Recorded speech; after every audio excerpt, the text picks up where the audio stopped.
LTTE sympathizers using the European Parliament as a platform to discredit Sri Lanka, said Ravinatha Ariyasinghe, Sri Lanka's ambassador to Belgium and the European Union.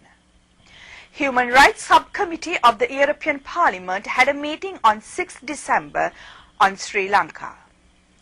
Boston Lanka spoke to Ambassador Ravinatha Ariyasinghe. Ambassador joins us from Luxembourg. Ambassador Ariyasinghe, we read in news reports that you were not given an opportunity to respond at the Human Rights Subcommittee at the European Parliament on Sri Lanka in spite of your presence at the meeting and demanding Sri Lanka's right of reply. Could you please tell us about the meeting and why you, in fact, the Sri Lankan government, being treated that way by the European Parliament? Frankly, the first time this has happened, at least over the last 2.5 years, because in fairness, I must say that the European Parliament has generally had debates which were plus and minus on Sri Lanka, but have always been receptive and given us the opportunity to exercise our right of reply, which we have done very forcefully. And I think that has given balance to those debates. Even in the Human Rights Subcommittee, there was a major debate like this in October 2009, where the whole IDP issue was very much at play, and we were able to give a very factual answer, which helped that process. It is in that context that this was unusual. But the unusualness, I think, largely also stemmed from the fact that the regular chair was not in the meeting, and that is why I have, after the meeting, written to the regular chair of this subcommittee, pointing out the procedural mistake. And also, I went on from pointing out the procedural mistake of not giving me right of reply to also make the larger point that in this committee on that day, out of 32 MEPs who are part of the subcommittee, only one chose to speak. And the commission made some statements as they normally do, but that was also very little. Much of the time was given to the crisis group as well as two speakers who represented the Tamil pro-LTTE points of view, one including from the tribunal which was held in Ireland.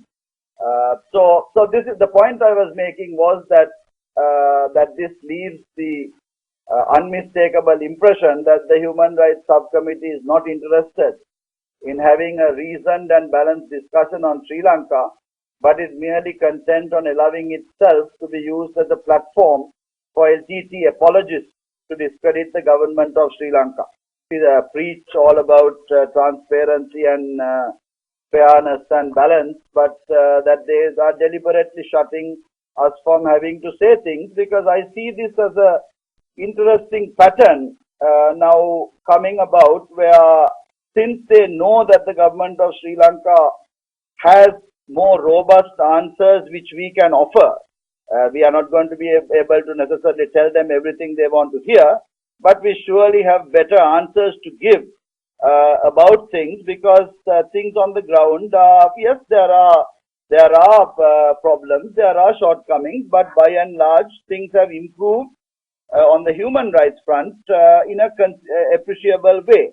So I think there is a fear on the part of these people not to allow us to talk, so that then they can have the party. And as far as I'm concerned, I will in Brussels we are very intent on making sure that this does not happen, and that if they will have to hear us out in whatever thing they want to do, and I think that is what I was trying to do on that day. Do you really think that the European institutions and member states allow remnants of LTTE organization and other LTTE apologists to dictate foreign policy towards Sri Lanka? I'm making an inference here based on what I experienced in that committee. If out of more than 1 hour's time, you give pro-LTTE elements a good 45 to 50 minutes of that time, you're just propping up a stage for them to dance on, isn't it? And I think each and every one of those member states must ask itself how they want to deal with Sri Lanka. Do they want to deal with Sri Lanka guided just by some LTT apologists who have lost their argument and their debate and are now just trying to keep the pot boiling just so that they can continue to remain as refugees? Or if these countries and organizations are serious about doing things which benefit Sri Lanka, for whatever reason, they may have misperceptions, but that is okay. We can always argue those out and correct those misperceptions, and they can maybe convince us if there is something wrong we are doing.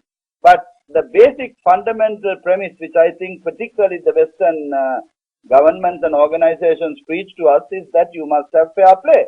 And all I am saying is that that must be given. And if that is not given, and if these interactions are used merely as a platform for LTT apologists to come and sing their piece without challenge, then one will have to come to the conclusion that this is being done in collusion with these states and these organizations, because if not, these organizations and states must show that they have a little more backbone in standing up to these groups, because at the end of the day, these groups are serving only their interests, and they are in the long term a major threat to these countries, because one day they will do the same thing they did to Sri Lanka to these countries. They are using these countries and these organizations. They are not doing it out of love. It is an absolute abuse of the privilege they are being given as refugees, as well as whatever status they are given in these representations. Thank you, Ambassador.